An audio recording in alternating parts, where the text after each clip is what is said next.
கட்சியினுடைய 2வது ஆண்டு விழா, அதாவது 3rd இயரோட தொடக்க விழா.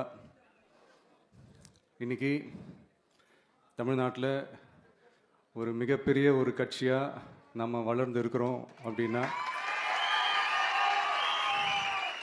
அது உங்களால் தான். ப்ளஸ் நம்மளை நேசிக்கிற கோடிக்கணக்கான மக்களும் தான் அதுக்கு ஒரு மிக முக்கிய ஒரு காரணம். நீங்கள் தான் என்னுடைய ஒரு மிகப்பெரிய ஒரு பலம். உங்களை நம்பி தான் நானும் நம்ம கட்சியும் இருக்கிறோம். இதை நான் சொல்லி தான் உங்களுக்கு தெரியணும்னு அவசியம் இல்லை, இது உங்கள் எல்லாருக்குமே நல்லா தெரியும். அதனால் இன்றைக்கி உங்கள் எல்லாருக்கும், நம்ம கட்சியில் இருக்கிற தோழர்களுக்கும் தொண்டர்களுக்கும், இந்த கட்சியினுடைய ஒரு தலைமை தொண்டனான என்னுடைய வாழ்த்துக்களும் நன்றிகளும்.